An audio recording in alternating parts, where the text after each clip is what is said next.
हम middle class family के लोग हैं, 50,000 की नौकरी के लिए भी ऐसी की तैसी हो जाती है बाजार। हाँ या ना?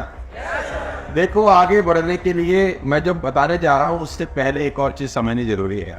तो सबसे पहले चांद पे कौन गया था? नील आर्मस्ट्रांग, है ना? तो मुझे ऐसा लगता है कि नील आर्मस्ट्रांग से पहले उसकी सोच पहुंची होगी कभी ना कभी। 68 में तो वो गया था, हो सकता है उसकी सोच 58 में गई हो, या और 5-7 साल। मतलब किसी ने कभी ना कभी सोचा था कि एक दिन हम लोग चांद पर। ऐसा नहीं हुआ होगा कि वो 68 में बीवी के साथ चाय पी रहा था, उसको बोला अभी रुक मैं आता हूँ, चांद को भ्रमण कर रहा है, चांद हुआ। और वो उठता, अपना पजामा को रूम में पहनता और जहाज में बैठता, बोला ड्राइवर को चल भैया कहाँ जा रहे हैं, वो चांद से थे, और चांद रुकेंगे वापिस आ जाता। ऐसा तो नहीं हुआ होगा, यानी वो 8 साल 10 साल 15 साल 20 साल पहले से ही लगातार बार बार ऐसा मन में विचार कर रहा होगा, सोच रहा होगा कि एक one day I will land on moon. तो 68 में जाने से पहले 58 में सोचना जरूरी है मेरे दोस्त। 1 साल के बाद 1 लाख रुपए, 2 लाख रुपए, 5 लाख रुपए पहुंचने से पहले आज सोचना जरूरी है कि सारा जाना कहाँ है तुम। जब तक सोचेंगे नहीं ना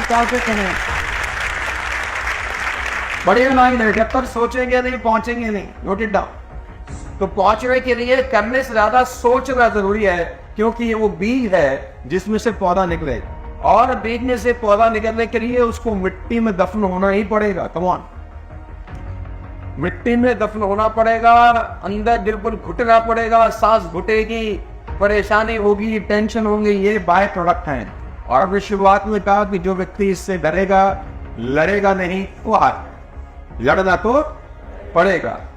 दुख सुख पार्ट, दोनों जिंदगी के पार्ट है, तो टेंशन लेने का जरूरत नहीं।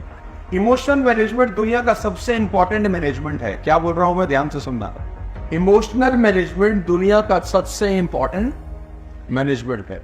इस प्रोसेस में, जिस प्रोसेस में जब आप बाजार में काम करने उतरेंगे ना, जब लोगों को प्लान दिखाने जाएंगे, लोगों से मिलेंगे, प्रोडक्ट दिखाने जाएंगे, तो अचानक बहुत सारा दिमाग में कुछ ना कुछ लोग दही घोलने का काम करेंगे, परेशान करते ही होंगे। कौन? तो बहुत बार मन करता होगा कि छोड़ हटा इसको, टेंशन है, तो अपन वापस लगते हैं उसी में। ऐसा बहुत बार खोपड़ी में ख्याल आता होगा। लेकिन मैं आपको बता दूं, जीवन में व्यक्ति वो आगे निकलेगा जो इमोशंस से लड़ेगा और इमोशंस को हरा देगा। इमोशनल नहीं होना है, इमोशनल धंधे के अंदर इमोशनल नहीं होना चाहिए, बिल्कुल भी। धंधा धंधे की तरीके से होगा, धंधे के अंदर इमोशनल नहीं होना चाहिए। मैं परसों भी किसी का एग्जाम्पल दे रहा था कि IPL 2016 में विराट कोहली के हाथ में 9 टाके लगे, 9 टाके। He has 9 stitches in his hand, और वो 9 टाकों के साथ बैटिंग कर रहा था IPL की। और सिर्फ बैटिंग ही नहीं कर रहा था, वो 100 बनाया उस मैच के अंदर जिसमें उसको 9 टाके लगे थे। 9 टाकों के बावजूद वो आदमी खेल रहा है और बैटिंग कर रहा है, और सिर्फ बैटिंग नहीं कर रहा, फॉर्मेलिटी पूरी नहीं कर रहा, वो बकायदा 100 बना रहा है, मैन ऑफ द मैच हो रहा है, टीम को जिता रहा है। सीधा सा मतलब है कि पर्सनल इमोशंस जो है ना, वो आपकी प्रोफेशनल रिस्पॉन्सिबिलिटीज के आगे नहीं आने चाहिए। आपकी पर्सनल इमोशंस की, आप परेशान है, क्यों परेशान है, वो लड़की फोन नहीं उठा रही। आप परेशान है, क्यों परेशान है, क्योंकि वो मुझे देख नहीं रही।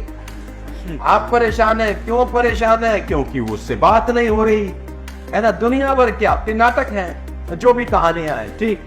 तो आपकी व्यक्तिगत कारण आपके धंधे के बीच में नहीं आनी चाहिए। व्यक्तिगत कहानियां अलग है, बंदा बिल्कुल अलग है, ठीक। अगर वो आपका फोन नहीं उठा रही, आपको इज्जत नहीं दे रही, आपसे मिल नहीं रही, इतना बड़ा बिजनेस डेवलप करो कि वो तुमको फोन करे और फिर तुम फोन ना उठाओ।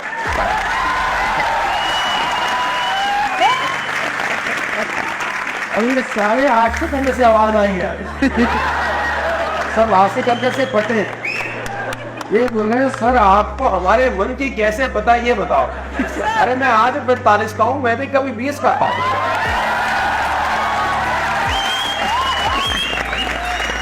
तो मैं कोई कैलेंडर ऐसे पलट के थोड़ी 20 का 45 हुआ हूँ, मैंने धीरे धीरे 25 साल लग गए मुझे 20 का 45 में आए।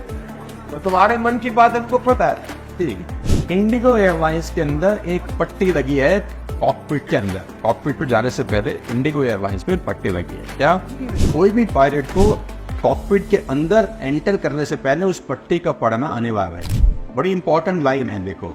और लाइन बड़ी अच्छी है कि flying is a serious profession, do not carry your personal worries beyond this point. यानी जो फ्लाइंग है वो बड़ा सीरियस प्रोफेशन है पायलट साहब, आपकी घर की टेंशन को इस लाइन से आगे लेके नहीं जाने का।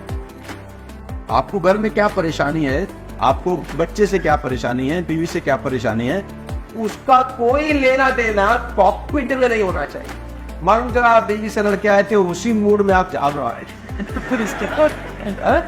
और गलती से अगर पायलट भी पी ली है तो सोचो जहाज का क्या होगा अगर वो कॉकपिट में यहाँ पर गुत्थम दिखता हो जाए, वो एक के बाल पकड़ रही है, वो उसके बाल पकड़ रहा है, जहाज को छोड़ने आ रहा है, वो क्या है?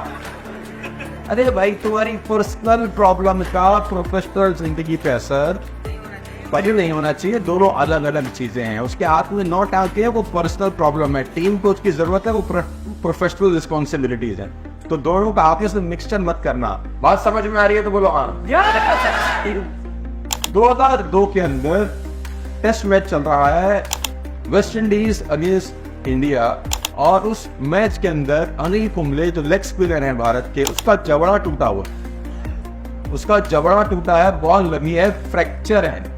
डॉक्टर ने सर्जरी रिकमेंड किया है कि आपको अपने जबड़े का सर्जरी कराना जरूरी है, और मिस्टर कुंबले को बोला कि आप बेंगलोर से आते हैं, वहां जाए और अपने सर्जरी कराए। कुंबले साहब के मैंने वेस्ट इंडीज चले, उन्होंने बोला कि मेरे को बैंडेज कर दो, हड्डी टूटी हुई है, जबड़े बोन फ्रैक्चर है, और जबड़े का बोन फ्रैक्चर होना फिनाश में बड़ा खतरनाक है यार। बार बार जरा ध्यान जाता है कि नहीं, कुछ भी उठ पटांग ध्यान वही जाता है। आपके दांतों के बीच में कुछ फंस जाए, वो सारा जब तक निकलेगा नहीं ना, वो जीभ वही घुसेगी। तीरा मारोगे, सुई मारोगे, कुछ भी मारोगे, जब तक उसको निकाल नहीं लोगे आपकी रूह को चैन नहीं आएगा। अब उसका फ्रैक्चर है तो जवान जाएगा कि नहीं जाएगा, कॉम्बिस से जाएगा, है ना। कोई भी चीज अप्रत्याशित होती है, एक्सेप्शनल नहीं होती, तो दिमाग जाता है। हाँ, तो उसने बोला नहीं नहीं मैं तो खेलूंगा, अब पट्टी पट्टी बांध दो मुझे। अब वो बैंडेज उसको बांध दिया, और he bowled 14 non stop overs, 14 non stop over वो आदमी कर रहा है, लारा को आउट कर रहा है, वापस आ रहा है पेविलियन के अंदर, और अपनी टीम को बोल रहा है कि अब मैं शांति के साथ बेंगलोर जा सकता हूँ, मुझे लगता है मैंने अपनी प्रोफेशनल रिस्पॉन्सिबिलिटी ठीक से टीम कर और जाऊंगा सर्जरी करा। और हमारे आम जनता में क्या है, जरा सा बुखार आ गया, जरा सा जुकाम आ गया, सारे प्रोग्राम कैंसिल, आज कोई मीटिंग नहीं होगी। क्यों? क्योंकि आपके अकाउंट में कुबेर का खजाना है, खर्च को खत्म तो होगा नहीं, तो पैसा एकदम है तुम कि तुम्हारे पास कि तुम रिलैक्स कर जाते हो तुरंत। कौन हो भाई? जरा सा पर्सनल दिक्कत आती है तो उसको सबसे पहले जो उसका इम्पैक्ट होता है ना, उससे फुर्सत करने पे होता है। बोलो हाँ है ना, वरते की जो ऐसी की तैसी तुम लोग करते हो ना, और फिर आखिरी में क्या बोलते होता है, धंधे में दम नहीं। अरे धंधे में तो दम है साला, तुम में दम नहीं।